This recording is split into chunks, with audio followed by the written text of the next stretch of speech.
So welcome everybody. It's lovely to see good attendance tonight as well. It's always a pleasure to have the opportunity to do these talks. This is the fourth interview in our Etc. Art Work series. This series of talks is run by Draw Brighton and funded by our very generous supporters on Patreon, by our wider community. We conceived this monthly series with art students in mind, particularly to help provide a slightly better perspective of the routes artists have taken from their early life and education through to their current careers. And this month we're joined by Chris Riddell. For those of you that don't know, and I'm sure Chris doesn't need too much of an introduction, Chris is a multi-award-winning children's author and illustrator.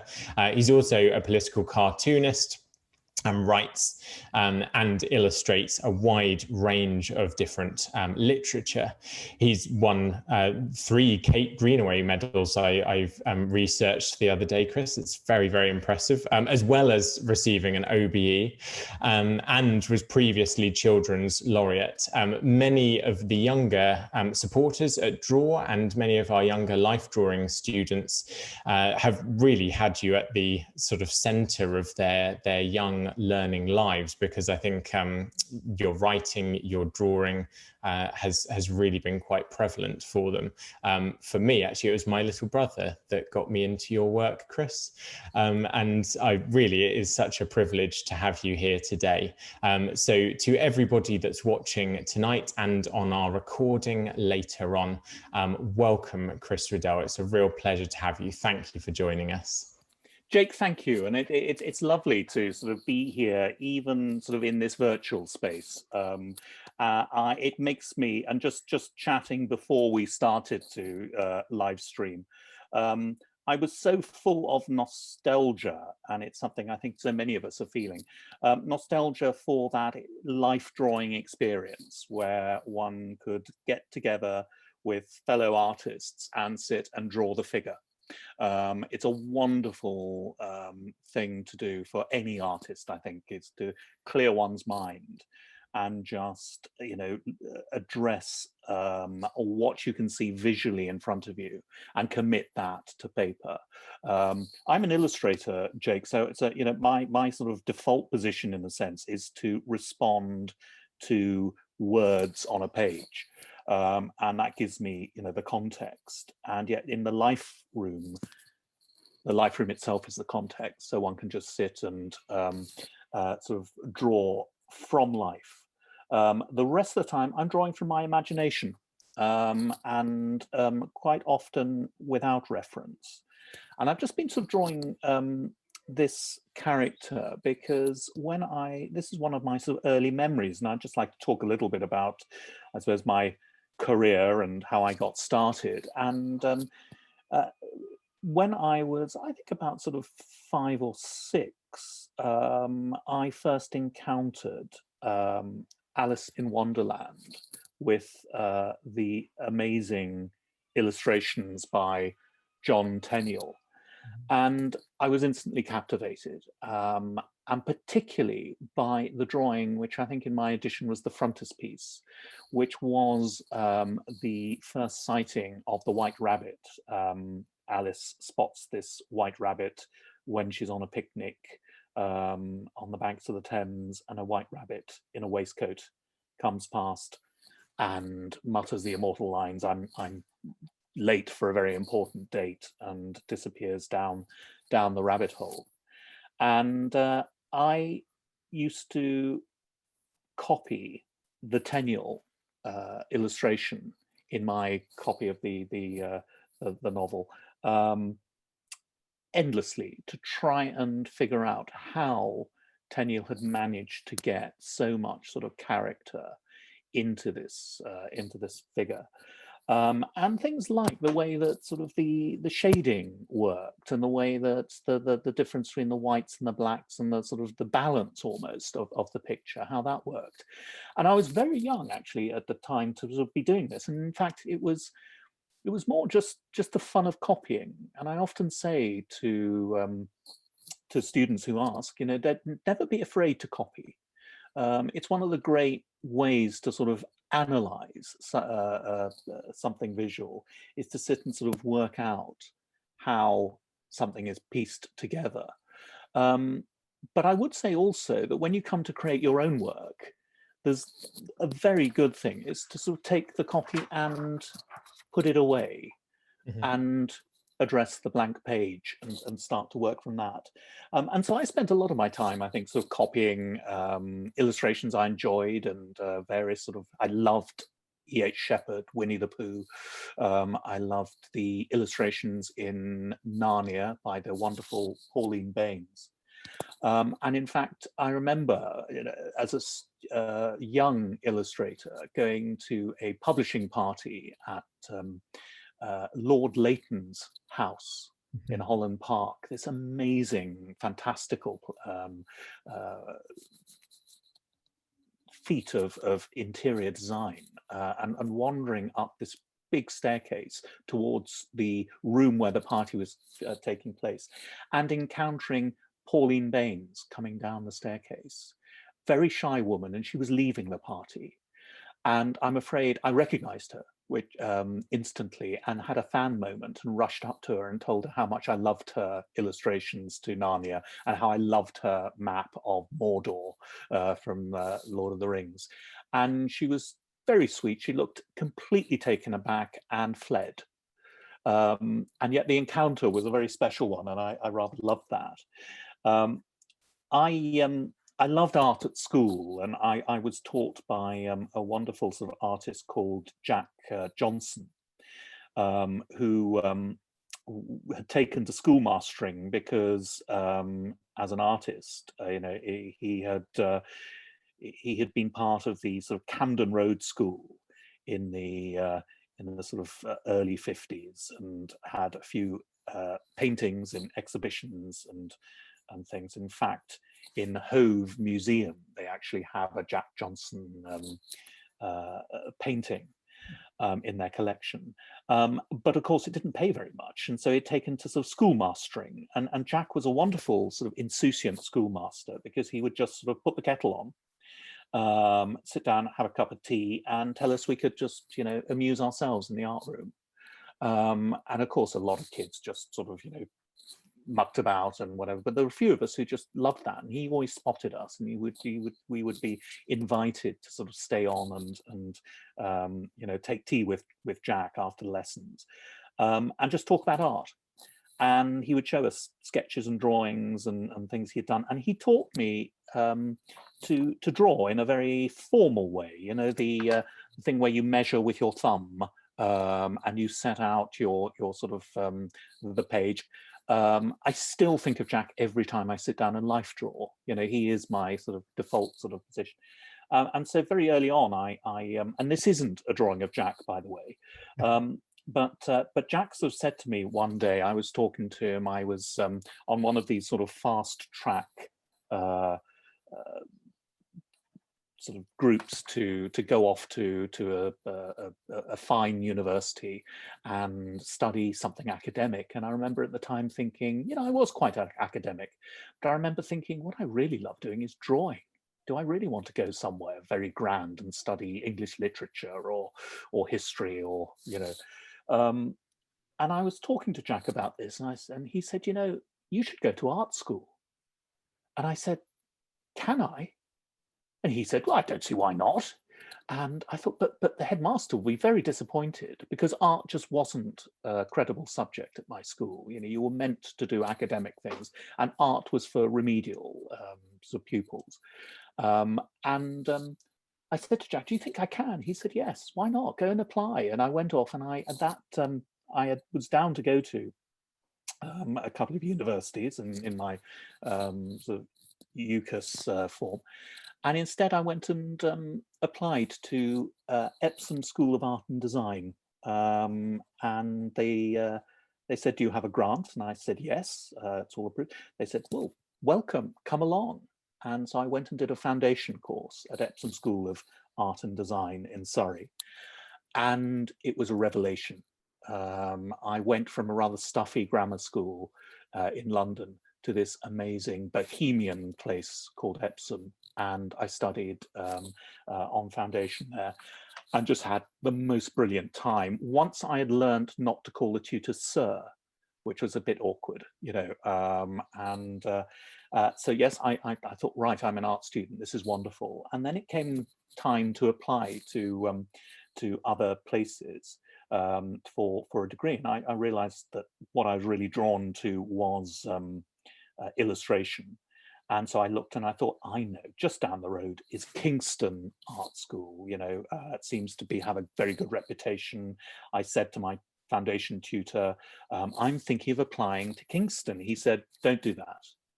Kingston hate us. It's one of those art school rivalries, you know, because Epsom was a sort of the junior sort of branch of this. And he said, our students never get into Kingston. Why don't you try Brighton? You know, and I thought, Brighton, I hadn't really thought about Brighton on the coast. And so I went down and had a look at Brighton and thought, no, I rather like this. I like the seagulls and the sort of, you know, that air of a slightly sort of faded sort of seediness that Brighton had in the early 1980s. You know, it was sort of still very Graham Greene. And I thought, great, what a great place to study. And so I applied to Brighton and was accepted. And my personal tutor at Brighton was an illustrator called Raymond Briggs. Mm-hmm. And of course, I'm not drawing Raymond. This is the snowman. But Raymond was my personal tutor and my, I suppose, real sort of introduction to the world of illustration.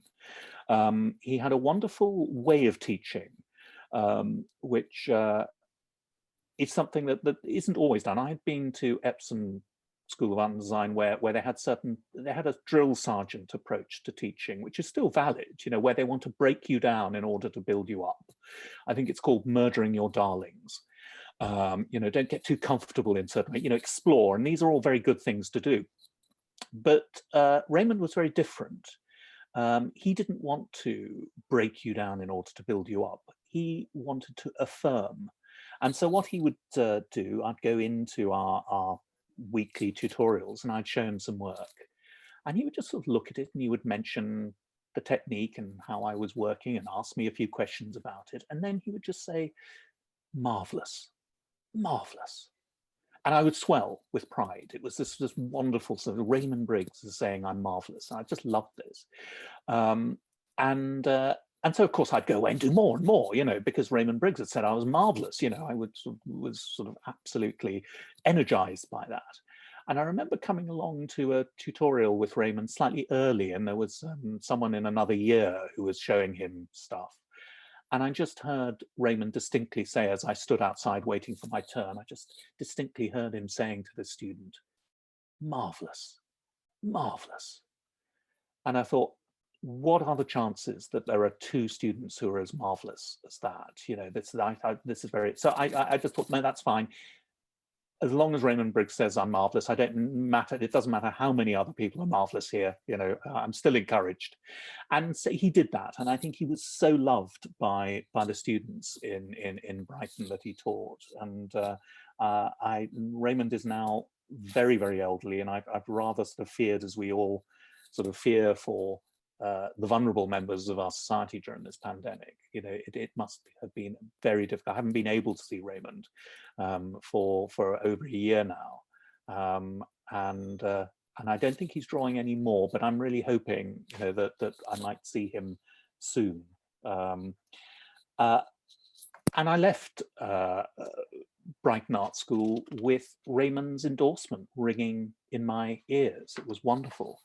But the other thing I've always been grateful to Raymond for was being Raymond, a illustrator who was working when he taught his students. So we were able to see Raymond's work, you know, as he taught us. We were seeing him work on Where the Wind Blows, the most amazing book about the you know, sort of impending sort of nuclear holocaust, you know, a reimagining of that. He had done Fungus the Bogeyman, which was a sort of wonderful sort of satirical fairy tale in some senses, wonderfully sort of dark and funny. And so we were able to see Raymond working in this way. And it was just such a sort of a privilege to be able to sort of look and see how he was doing things, and to sort of receive his encouragement. And of course, at that stage, you know, Raymond's books were selling extremely well. He was very sought after, but he was intensely loyal to his publisher, Penguin. And a new publisher had just started up who was making, you know, quite a few waves in the industry. It was a publisher called Walker Books. And Walker Books were recruiting illustrators and authors to their list. And they were doing this extraordinary thing. They were actually paying illustrators and authors what they thought they should get, which was 5 times more than anyone else was paying. And so, of course, their fame spread far and wide. You know, they were paying £2,000 as an advance for a picture book, as opposed to 40 guineas, which was a sort of, you know, the going rate at some of the old Bloomsbury publishers. So, of course, he was ruffling a lot of feathers. Sebastian Walker, who had founded Walker Books, was ruffling a lot of feathers, and he decided he was recruiting a lot of people, wonderful Jan Pienkowski and Helen Oxenbury and some really great names. And he decided he wanted to add Raymond Briggs to the Walker Books stable of authors. And Raymond wasn't going to leave Penguin, but he obviously saw this as an opportunity to help his students. So he said to Sebastian Walker of Walker Books, you know, I'm quite prepared to sort of talk to you, but you'll have to come down to Brighton and meet my students. So he thought that would be a great opportunity. And of course, Sebastian said, yes, of course, I will. What he was really after was Raymond Briggs. He wanted to sign Raymond Briggs up. And Sebastian Walker and Amelia Edwards, the wonderful, wonderful designer at Walker Books, and David Lloyd, a legendary editor at Walker Books, came down. The 3 of them came down, principally to sweet talk Raymond, but Raymond was determined they should meet his students. And I was working in the second year studios at the time at Grand Parade in a Brighton Art School. And it was a slow day. It might have been raining. Students were doing other things. They weren't actually in college that day. It was just one of those things. We were allowed to come and go as we pleased. And I remember being in the studio with 2 of my friends, and that was it. There were 3 of us. There was no one else in the studio. And they went upstairs to get a cup of tea, and I was just finishing off a watercolor I was doing, not an elephant, I think an illustration to a fairy tale. And suddenly the door flew open, and in stepped Raymond, saying rather grandly, "And here are my students." And there was just me sitting on my own at the desk. There was no one else around. And I think really for Raymond's benefit, Sebastian, Amelia and David showed exaggerated interest in the one student who was in the studio at the time. They gathered round me and started sort of asking me questions about what I was doing and how I was working, showing huge amounts of interest. And I was slightly sort of dumbfounded. But I just happened to be working on a fairy tale illustration for a project. And Sebastian, I think to this day, I believe, to impress Raymond, said to me, "Would you like to illustrate a book?" And I said, "Oh, yeah, I'd love to." And he said, "Okay, I'm doing a series of books. We've done doing a series of books to sell in supermarkets." I thought, wow. He said, "We're going to sell our books in Sainsbury's, never been done before. And we're signing up authors and illustrators, and I'll sign you up to do a book in for our Sainsbury's collection." And when he told me what he was going to pay me, I almost fell off my stool. You know, this was extraordinary. So as a second year, because of Raymond Briggs, I got my first commission completely by accident because my 2 friends were having a cup of tea and not in the studio at the time. I particularly enjoyed telling them this when they came back. They didn't believe me at first. They thought I was having some sort of waking dream, but in the end, they sort of came around and realized. And of course, that's when the envy set in. You know, I mean, it was sort of terrible. But and so I did my first book at Walker Books when I was a second year at the Brighton Art School for Sainsbury's. It was called The Book of Giants, and it was a collection of folk tales and fairy tales about giants. And I thought, oh, right, this is interesting. And I subsequently went on to write a number of books, one of which was called The Trouble with Elephants. It's a picture book, and I thought it would be nice to mention this because it's particularly apposite. You know how you do a book 34 years ago and it comes true? This is a book about the problems with sharing a house with elephants. You know, they can be very noisy, they are very untidy, they snore, they leave elephant rings on the bathtub, they slide down the banisters to breakfast. There are lots and lots of trouble with elephants. What I didn't realize was I was writing a classic book about lockdown in 2021. You know, I'm now sharing my house with 6 other adults. I am living the trouble with elephants. It's quite extraordinary, Jake. It was an early Walker book I did, but I didn't get there straight away. The next thing I did was I left art school and went to London. I thought, I'm going to live the life. I'm going to go to London, and I got as far. This was all I could afford actually in London, in a shared student house, no longer student, ex-student house. I managed to get to Catford. You know, on the sort of on the ring road. So not quite London, but as close as I could get to London and afford it. I could see London in the distance from Catford Park, and Catford is an extraordinary place. It's just sort of, it has a shopping centre with a giant fiberglass cat on the sign above Catford Shopping Centre. It is amazing. And it's on the South Circular as well, it's quite busy. But it enabled me to go up to London, to the bright lights of London quite easily. I could just nip up on the train into a sort of Waterloo and go and visit publishers, which is what I did. And I took my folio up to lots and lots of publishers to show my work. And you know, I had the book I'd done with Walker, which was lovely. And I was sort of basically touting for work, and I had a number of sort of different sort of projects and things that I was sort of working on, but not any actual books, small scale things. And then I actually went to lots of different publishers, and they were very nice, and they looked at my work and they said, don't call us, we'll call you. And they sort of didn't really, until I went to a publisher called Anderson Press. And Anderson Press was a small publisher, part of a bigger publisher.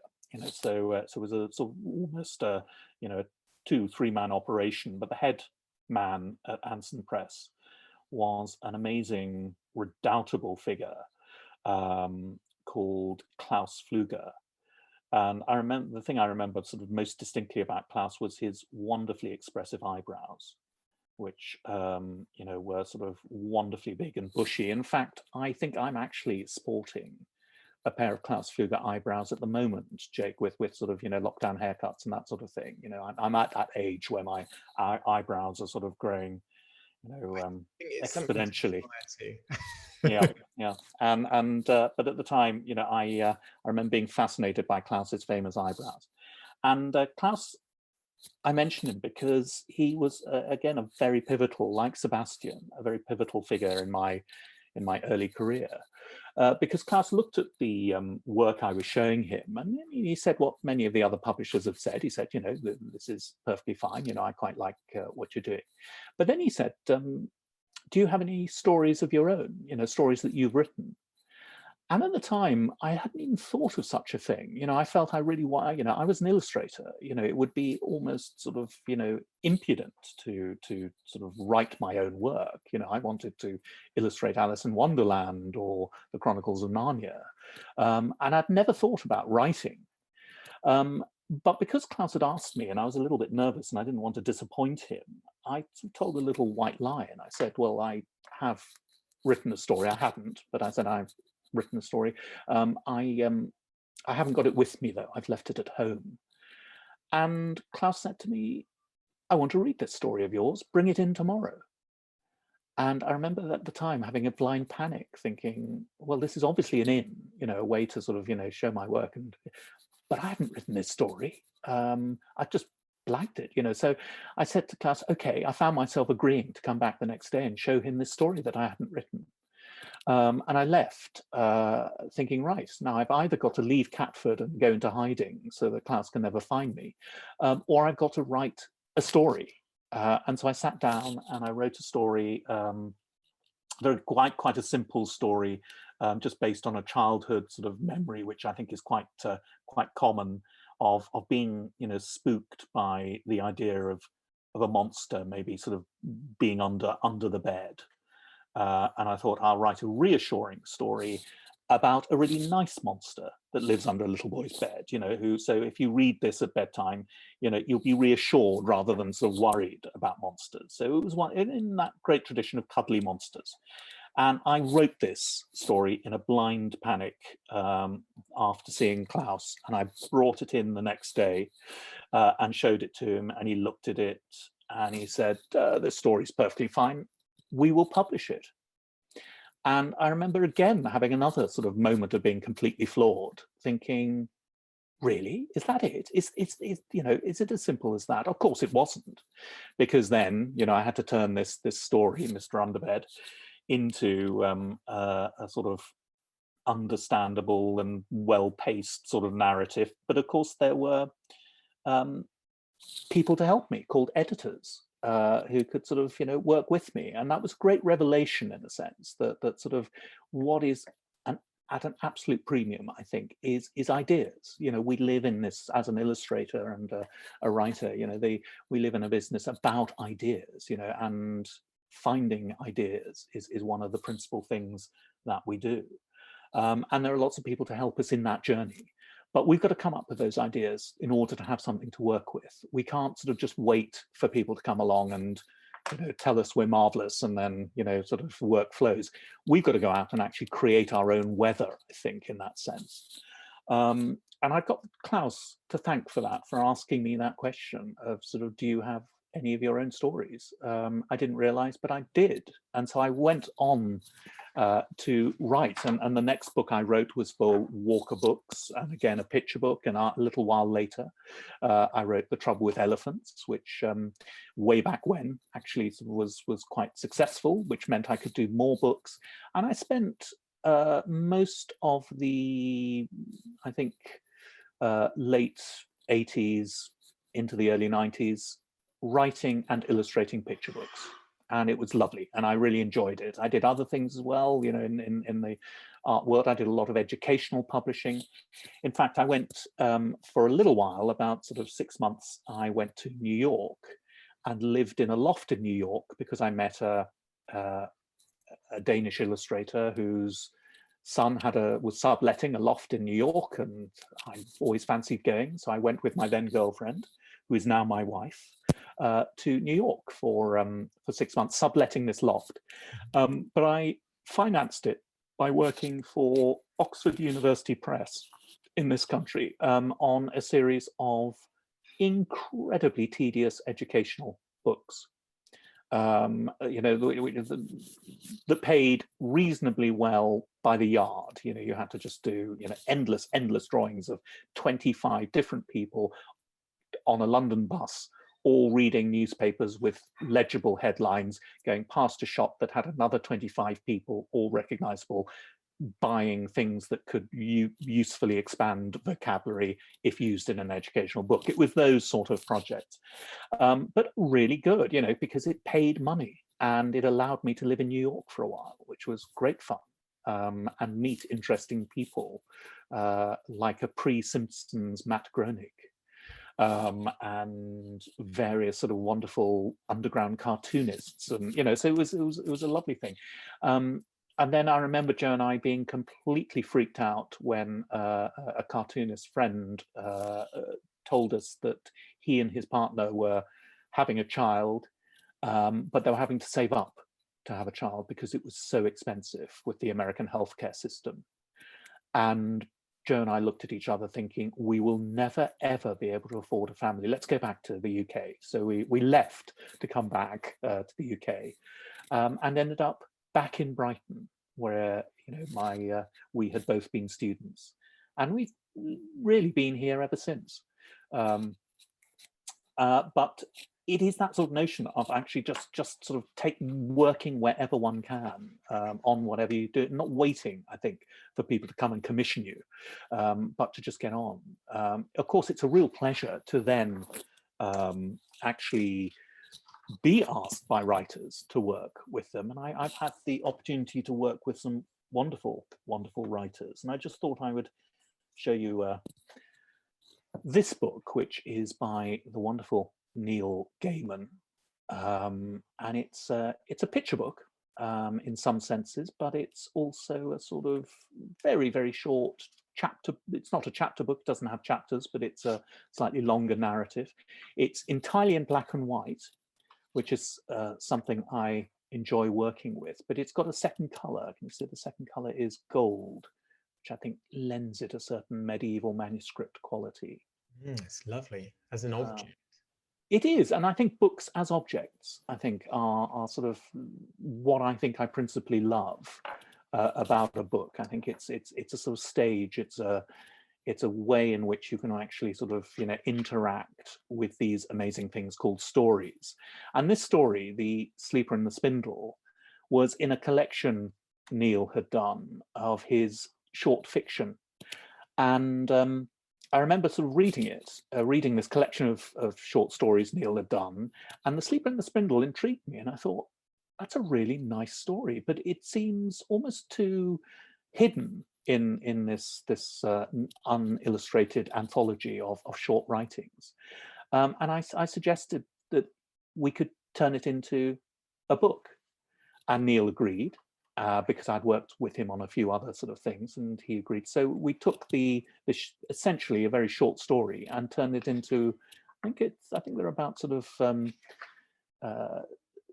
96 pages. So we had lots and lots of room to sort of expand. So I could do a sort of double page spread with just a single line from the story, "The Queen woke early that morning," and then start to tell maybe a sort of story about a queen contemplating her wedding, and outside the window already the marquee is going up and the carpenters are making the grandstand for this big royal wedding, and she has had her dress made.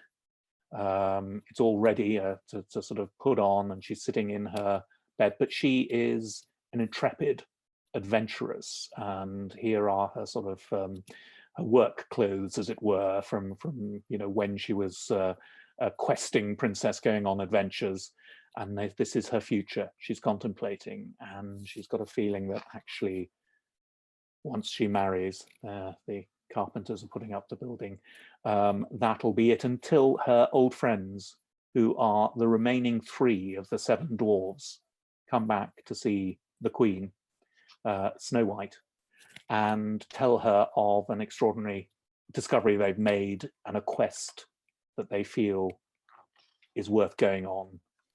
And when she hears their story, she agrees. She really, doesn't have time to get married and a life of sort of, domestic bliss. Instead, she'll saddle up her horse and go off on an adventure, which is what this book is, told at length, but always with spaces in the book just to have a big picture. Because as Alice remarks in Alice in Wonderland, what's the point of a book without good conversations and pictures? And I wholeheartedly agree with that. Every book should have pictures. And so, yeah, I wanted to show you that as a book as object, Jake. That was fun. But also another book, which by Neil, Neverwhere, which is his wonderful story. I can't go on the London Underground without thinking of Neverwhere and the wonderful sort of other world that Neil created based on the London Underground. And Neverwhere wasn't illustrated. It began its life as a play and a television series, and then Neil turned it into a novel. And the novel wasn't illustrated. But after Sleeper and the Spindle, the publishers got in touch and said, would you like to illustrate Neverwhere? And, you know, we can maybe have a couple of sort of maybe 5 full-page pictures and maybe just a few little vignettes maybe at the bottom of the page for a few. I said, yes, that's great. They sent me the manuscript. You know, they'd been typeset because the book existed.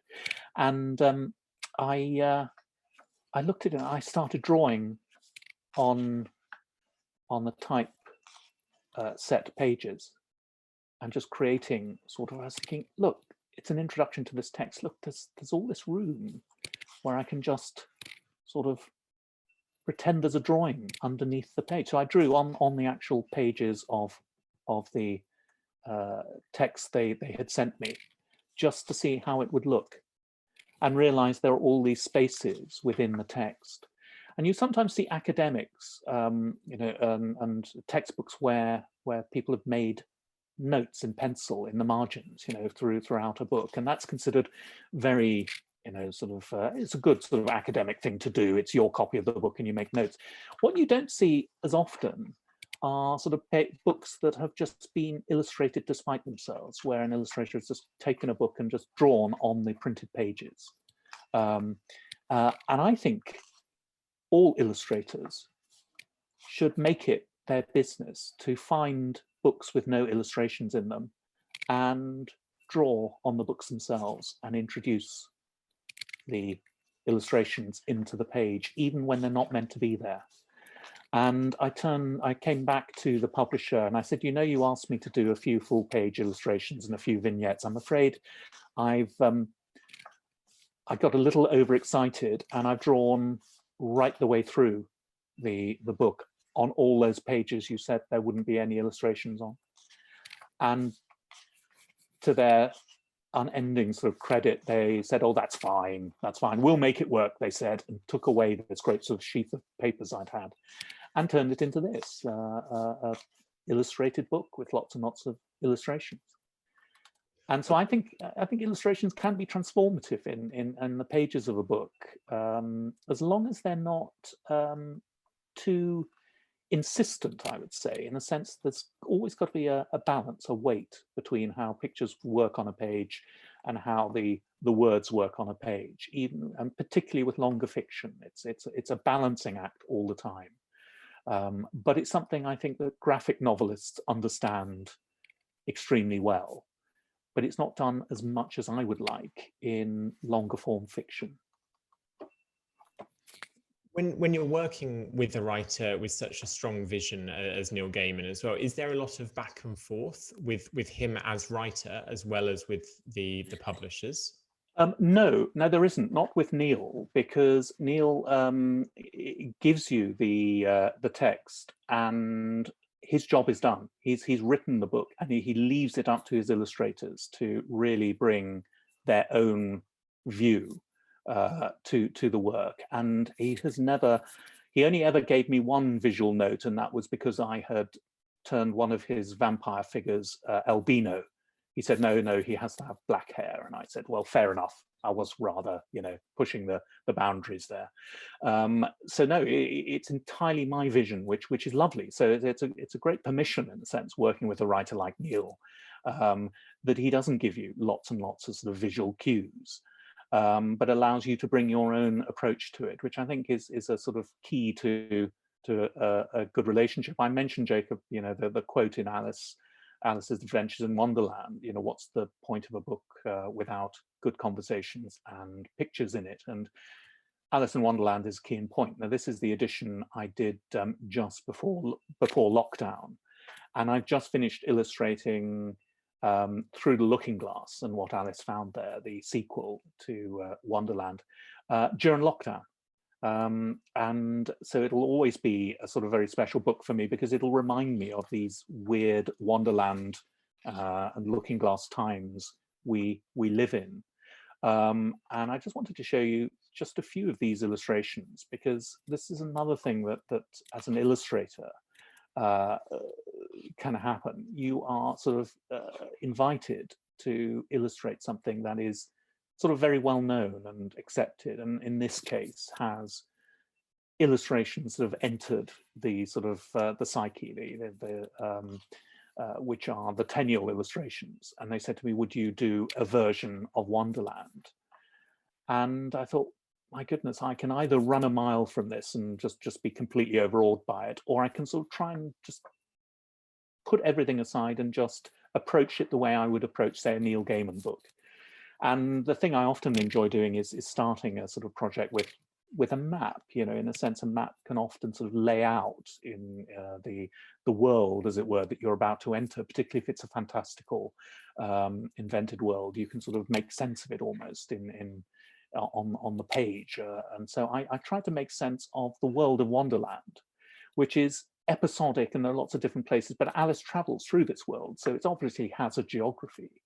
And it starts at the bottom of the rabbit hole in the in this sort of hall that she finds underground, with lots and lots of doors. And I love this as a construct. The doors all lead to other places. So you can imagine thousands of other wonderlands potentially through every door. And she looks through one door, and it's a tiny door as opposed to the others. The others are all locked, so she can't get in. And this one little door she can actually open. And she looks, but it's too small for her to get through. So she can only peer through, and she sees a garden. It's a lovely sort of garden, and she's rather sad, and a lovely fountain there that she can't get through. And then, of course, back in the hall, she finds the table with a key, and she realizes that key must be for this little door. And she takes this potion that says, drink me, and ill-advisedly drinks it and shrinks down to the size, just so she can get through the door. Unfortunately, she realized she's left the key on the table, so she can't open the door, and she can't get back to the table because she's too small. And it's full of these conundrums that Alice goes through, like some sort of anxiety dream. You know, she's forever finding herself in odd sort of situations. She grows to enormous size in the hall as well, and weeps because she's overdone this sort of growing thing, and creates what turns out to be a lake of tears, because she shrinks back down and slips into the lake of her own tears and swims around and meets various people in a lake of her own tears. It's a wonderful sort of, you know, psychological condition to be in. But by swimming through her own tears, she lands up on a sort of beach that is the beginning of Wonderland, and spots the White Rabbit and follows the White Rabbit to his house. And enters the White Rabbit's house, has adventures there, and then sort of wanders further sort of through the wood, where she sort of meets the caterpillar, and then wanders further along and comes to the Duchess's house and the Mad Hatter's, or rather the March Hare's house. The Mad Hatter's house is over here. She reaches that and has the famous tea party. And then she also sort of continues there across to the palace and sees the croquet game. And she leaves the croquet game to go and meet the Mock Turtle and the Griffin on the seashore, and then returns to the courthouse for the famous final scenario. So these are all places that you could sort of chart and find your way through. And then this is Charles himself. And so I started this journey in the book with the most famous sort of illustration, the one that I'd grown up with, the one that I'd drawn as a boy. And that was the trickiest, I think, because I realized that I can't invent the wheel. This has got to be, or reinvent the wheel, you know. So I drew my version of the White Rabbit, which is a homage to Tenniel's version, which is such a beautiful sort of figure. And so I decided what I was going to do is work in ink. So this is a dip pen and ink, a line, and then watercolor, just sort of flooded over the ink drawings. So they're essentially drawings that are tinted with watercolor, which is my sort of method. It allows you to add some textural aspects to it, and in some senses the composition on a page like this is important, because in a sense it's these little sort of almost tipped in pieces of sort of pages of color, framed pages of color opposite the text, which becomes an important thing. But because of the work I'd done with Neil and things like Neverwhere and stuff, I also wanted to illustrate each of the pages, sometimes with the text set within the page, so that one had this other feeling of an expansive black and white vocabulary. And then every so often you have a sort of color plate as a way of going in. So, and I also had 320 pages. So Wonderland, in a sense, could be poured into this big, big book. And so I got to illustrate all the things that Tenniel, because of the technology at the time and the sort of restraints on sort of the actual sort of work of engraving, didn't choose to show, because he had sort of a limited number of illustrations he could do. I had sort of unlimited illustrations, so I could draw Alice wondering about what it must be like to be upside down in Australia. And it became a sort of nice sort of forensic investigation of a well-known text and finding all those bits in the text that we sort of have missed in some senses, which was a sort of, there she is in the hall wandering, and here she is looking through into the garden, the key on the table that she forgets, and going into the garden. And so, but one of the sort of hardest things was to actually, and this is a book again about sort of transformation, being very tall, and shrinking down, being very small. It has that dreamlike quality to it, but I had lots and lots of pages to explore this. And here Alice is sort of at various sizes. She's experimenting with the size. A lovely poem about a crocodile. So I was able to just do a whole page just with a great big crocodile on it. Here, Alice is about to slip into the lake of tears, and there she is in the lake, meeting a mouse and swimming after it. But I realized that I was going to get very close to one of the key sort of passages in the book, which was the Mad Tea Party. And one of the favorite sort of characters for me in Alice in Wonderland is the Hatter. And I thought, how am I going to draw the Hatter? Because I can only ever do a rather pale pastiche. The rabbit is fine, you know, because a rabbit's a rabbit, and I can sort of do a nice homage to Tenniel. But how am I going to, same with the hair, you know, but how am I going to draw the Mad Hatter? And I suddenly realized that as an illustrator, I could sort of make the Hatter anything I wanted. And so I thought it would be nice in a Wonderland sense to make the Hatter a rather glamorous girl. It's not commented on, and no sort of pronouns are changed within the book, but why not? You know, it sort of suits the, and so I rather enjoyed, you know, in a sense, sort of creating almost the exact opposite of Tenniel's Hatter, who is sort of, you know, wonderfully characterful, and creating a sort of rather more glamorous, almost Lady Gaga style Hatter. And there she is, and these two recur in the following in the sequel, but they turned into Anglo-Saxon messengers for reasons I'm not quite sure of. But again, this is one of the great pleasures, was being able to revisit the Queen of Hearts. I did enjoy the Queen of Hearts. Being able to revisit a classic in this sense, and just really have fun with it and not worry too much, and imagine what Alice in Wonderland might look like if it was illustrated today, if it was a contemporary text and one had no sort of, you know, sense of necessarily Victoriana, but just decided to approach it in that way. And the most important thing, I think, for me was to rediscover Lewis Carroll's photographs of Alice Liddell, which are absolutely beautiful. Lovely sort of portraits of Alice and her sisters, who were the little girls who first listened to Lewis Carroll's stories and begged him to write them down in a book. And I thought, that's who Alice should be. Alice should be the actual real Alice, Alice Liddell. And so I used the photographs really as my template. And so my Alice has got dark hair. And again, why not? Because Tenniel's illustrations are immortal, but we're in the 21st century. It's, you know, 150 years later. Why not have a new version? And so I had a lot of fun with that. That's such a fabulous thing to see. And I guess kind of slightly takes us back round to Brighton as well, because I think Lewis Carroll had a connection with Brighton, didn't he? He used to visit Sussex Square. That's right. Yes, he did. He also had, I think, the White Rabbit's house, in fact, is not in Brighton, but is in another sort of, I think it's in Kent, actually. It's another seaside locale. And the house that students of Carroll say, you know, the White Rabbit house is based on is in Kent. Fascinating. And I'm just conscious that for anyone attending, if you wanted to ask Chris any questions, please do pop a question in the Q&A. And I wondered, Chris, whether I could put a couple to you now, if Yes, that would do. Neil Barnes has actually sent some in advance, so it would be great to launch in with him. And he's mentioned that you're a prolific draftsman. I mean, for anyone that follows your Instagram, as I do, you are drawing every day alongside all of these sort of illustrative projects.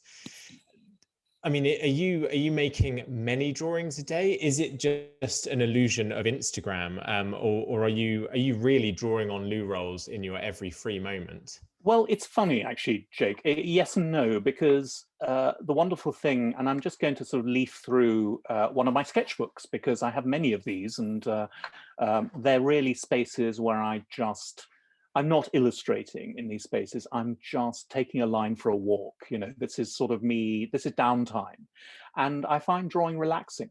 So although I do a lot of drawing when I'm working, when I'm not working, just drawing with no thought in my head at all is very relaxing, and sketchbooks are great repositories for this. And I always say, for any artist, always have a sketchbook with you at all times, but don't worry about it too much. Just put anything you like in there. It really doesn't matter. So this is a sketchbook I think I took on a journey to Australia with me, and so I spent a lot of time on planes and traveling around on a book tour. And this really was just a way to just, during downtime, just relax. I think I had jet lag when I drew that one. I actually, yes, I remember this. This was sort of, I was completely jet lagged in Sydney, Australia, and it was about 3 in the morning, and I was sitting bolt upright, sort of having just woken up because my body clock was right off. And I remember sort of listening to Leonard Cohen's Famous Blue Raincoat on my headphones, and drawing this. And of course, the line is, it's 4 in the morning, delivered in Leonard Cohen's wonderful sonorous voice. And I think, yes, it is. It's 4 in the morning, and I'm drawing the famous blue raincoat that's torn at the shoulder. Sketchbooks are lovely in that sense. You can just create things. Again, you can find a quote and just sort of write something down and then come back to it afterwards. This is a lovely, lovely quote from Ursula Le Guin, which I think, given that we were talking about sort of Neil Gaiman and things like that, this is because fiction is an art made of words, we tend to think it can be translated into other words without losing anything. So people think a story is just a way of delivering a message. Art frees us, and the art of words can take us beyond anything we can say in words. I wish instead of looking for a message, when we read a story, we could think, here's a door opening on a new world. What will I find there?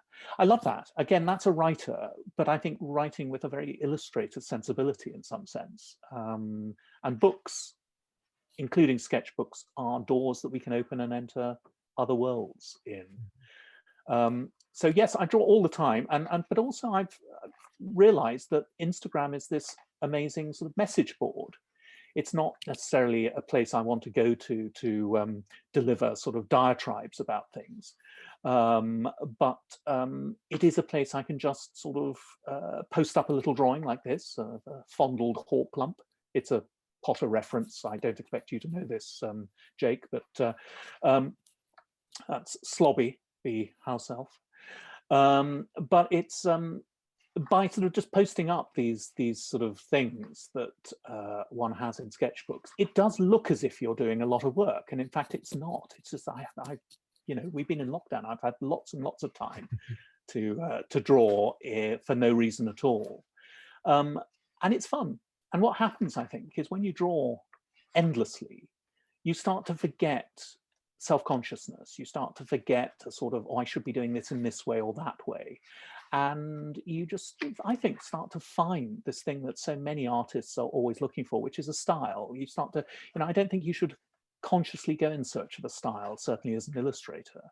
The style should find you in a way. So I try to almost draw. Writers talk about automatic writing. Well, this is an automatic drawing. It's really just filling up a page.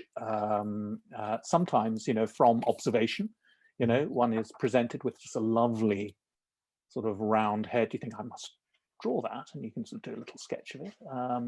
But equally, you can just sort of zone out and draw other things.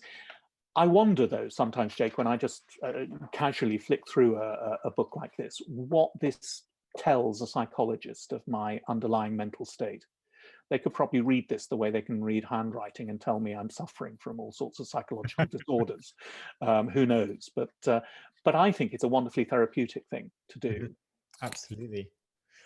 Izzy's just asked, firstly, whether you had a kind of an initial hump of confidence to have to get over as a younger illustrator, and then also whether you have any advice for young artists working today, or just artists working today, who are presented with the huge range of work made on Instagram that can kind of actually be really quite intimidating. I don't know, have you got any words of wisdom to share around that? I hesitate to say words of wisdom, Jake, but what I would say is that don't be intimidated by Instagram. Treat it very much as you would browsing in a bookshop. You know, browsing, I think, is one of the sort of nicest things to do. So, you know, just go in and have a look. I think the danger in some senses is you feel you should be doing something. What am I not doing that I should be doing? This, I wanted to show you, is sort of deeply transgressive. It's an old law book from Portsmouth Library that is no longer sort of useful to anyone. And I was given it when I visited Portsmouth Art School, and they gave me this old book. They had a lot of, and they used these old law books that thrown out of the library to do sort of projects with. And I thought it'd be fun to treat it like a sketchbook. So I just sort of drew over the pages of this, and it felt really wrong. And I actually sort of posted up these images on Instagram, and I got a number of messages from people going, "What are you doing? You're drawing on a book. That's terrible." And I had to say, well, actually, it's a really old law book. It's not a problem. This is the Conveyancer, September 1944, planning an interim development. In granting or withholding consent to interim development, an interim development authority will primarily bear in mind that's the unicorn. You know, this is sort of, you know, what we can do. So it was just great fun just filling this book up with random drawings all over it. But you could do this with anything. You could pick up, you know, we get all these sort of catalogs that appear, you know, sort of Bowden or whatever it might be, you know, appear. I quite enjoy sort of sometimes picking up a Bowden catalog and just drawing over it, you know, sort of with disregard, just because the paper's sometimes got a nice texture and you can sort of ink over the top of it. And then these sort of strange sort of things start to develop where you realize the text is giving you a certain sort of feel to it, and sometimes by ignoring what's on the page, it can be quite fun just to sort of have that sense of scribble. But the nice little sort of coda to this particular book was that I got to the end of the thing. The idea was I would fill up every page, and so of course I did. Finally, it became one of those little sort of challenges I set myself. So I filled up every page, and then I sort of just thought I'll just do a little drawing on the title page, and I turned back and realized this wonderful little detail that this book was actually written by Harold Potter. What are the chances? It's just completely random. I love that. So the real Harry Potter was a sort of conveyancer in wartime Portsmouth. I mean, it's a lovely thought, isn't it? So yes, I think drawing all the time, drawing as an activity, as a verb rather than a noun, and maybe that can get you over Instagram anxiety. You know, sometimes it doesn't matter, you know, what the finished thing is. It's the doing of it. It's creating. And I think more than ever, when you're in the sort of, you know, the life room, it's a way, I think, of losing that sense of what am I doing this for? Is this a project? Am I learning something here? But it simply becomes a way of just enjoying sort of making marks. And I find this when I draw people as well, you know, particularly when they're not sort of particularly aware that I'm drawing them. It's a great fun. Back in the days when I used to enjoy going on trains. Do you remember trains, Jake? There were these I do. form of transport that we used to be able to go on, and I used to quite enjoy just seeing if I could draw people very quickly without them realizing. just do a very, very quick drawing. And it was great fun, to look, try not to look suspicious while you drew a sort of passenger sitting on a nearby seat. But it's that sort of thing, just drawing because drawing is fun and enjoyable. And I think the more we do it, the more we find things we like to do, ways in which we, certain little sort of features. And I'm a cartoonist as well as an illustrator. And so, I'm always looking for context. I think this is the difference between me and my wife, Jo, who is, as you know, Jake, is a wonderful artist whose work is not illustrative in that sense. I always want a context. I want a sort of words. I love illustrating poetry for exactly that, because poems can give you a context.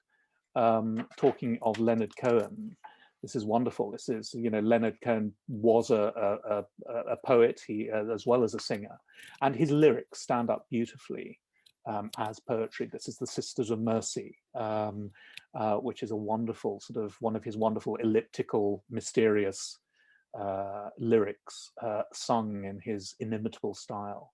But it lends itself to illustration, I think. And again, playing with this notion of the book as object and the plane of the page. And just so what I did with my poetry collections, I tend to get the poems typeset first, and then I draw on the typeset page, which allows me to sort of draw around the pictures rather than, in a very spontaneous way. So this is drawn just directly without any underdrawing or working out. It's just sort of spontaneously drawn. In a sense, as I'm reading the poem, in a sense, I will sort of draw as I'm reading, and it allows me, in some sense, to meditate on what the poem might be about. I mean, in terms of process, when you're doing that imaginatively, are you visualizing what you're drawing before you put pencil to paper, or is it happening almost in the marks on the page? Very much so.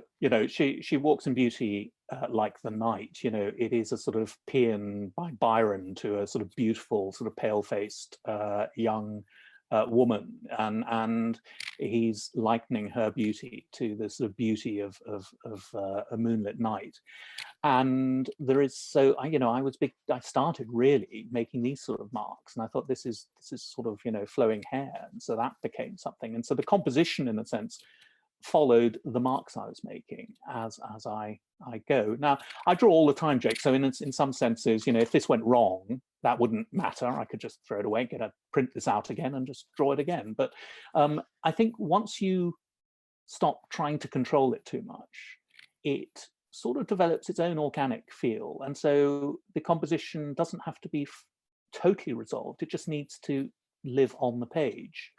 And I enjoy that. I enjoy almost what's not drawn as much as what is drawn. The sort of, just a profile maybe where two profiles meet in the gutter of the page is an enjoyable thing to do, and not worrying too much whether it's not exactly right. So I spent my career, I think, trying to get things absolutely right. And at this stage in my career, I tend to just sort of not bother, just and it's that giving up trying to be precise and accurate has allowed me to be sort of freer in a way. And once one is free, you make discoveries. You start to sort of realize that sometimes less is more. Sometimes something very quick and easy can work. One of our great illustrators, Quentin Blake, I think, has got this down to a fine art. That just, you have that palpable sense of just a mark being instantly made in front of you. And it's one of the reasons why I enjoy sort of drawing in this context and just sort of drawing live, as it were, particularly to sort of music. Again, because music is lovely and meditative in some senses. I enjoy folk music a lot, and so I tend to, one of the things I used to do before lockdown is draw on a document camera with the drawings projected onto a screen at my local folk club, which is at the Brighton Toy Museum. And I've just heard that they're planning to come back in September and start gigs again, which will be a lovely, lovely thing. But one of the great sort of pleasures was to, you know, as the musicians were playing, was to just sort of illustrate their songs as they played music. And again, not working it out too fully, but just sort of almost, you know, a song would last maybe 3 minutes. And so I knew that I'd have 3 minutes to draw whatever it was I was going to draw to illustrate their song. And again, it's a way of just letting go of it, not worrying too much whether things are completely right or not. It's more the feel. And sometimes if a song is lyrical, I find myself sort of making nice sweeping lyrical sort of passages of drawing. And sometimes when it's very loud and aggressive, I find myself getting very loud and aggressive marks, and that turns into something. So you can almost choreograph your drawing in real time to what you're listening to. So it's a different form of illustration, but I think all illustration, almost by definition, is about putting pictures into a context.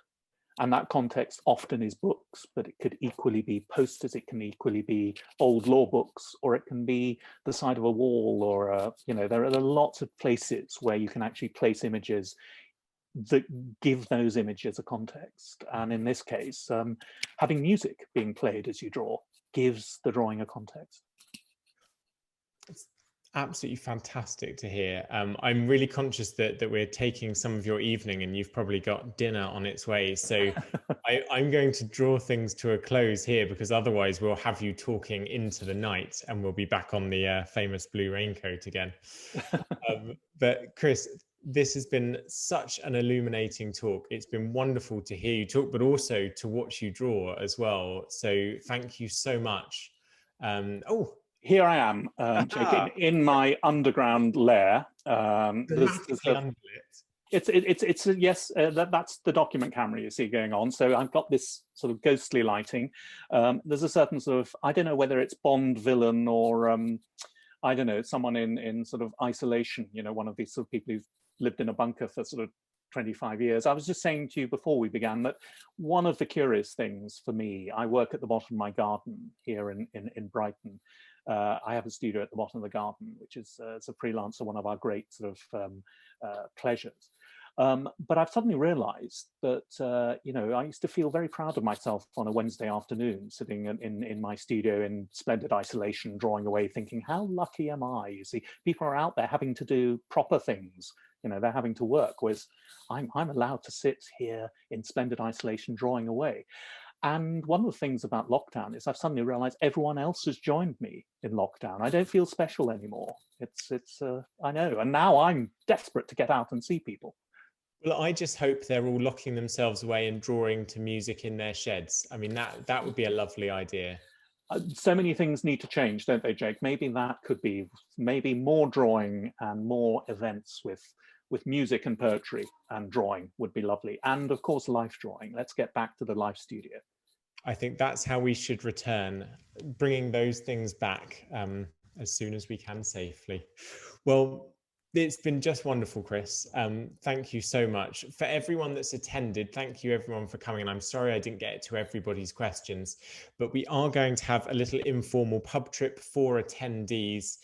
So by all means, do click through to the Zoom link and we'll start that shortly if you wanted to talk about your own work and to talk about what Chris has been discussing.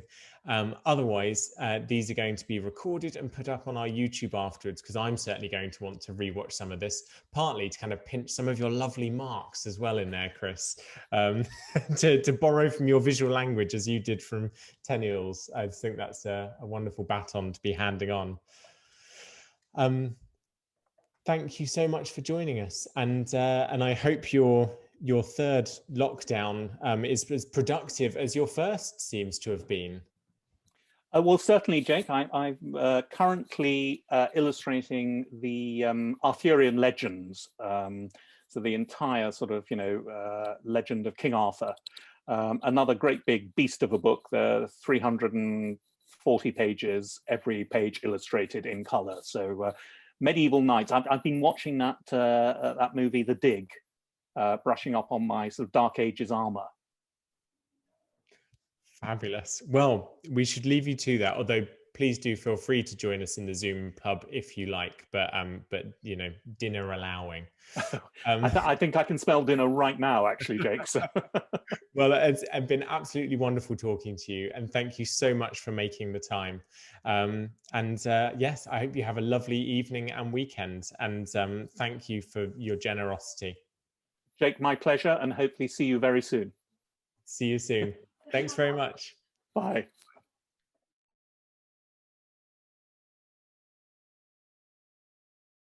I hope that you enjoyed this talk. It was brought to you by Draw Brighton and is part of an ongoing series of monthly interviews. Hit subscribe to be kept up to date with more. To support what we do and for more information about Draw, take a look at our Patreon via the links in this video.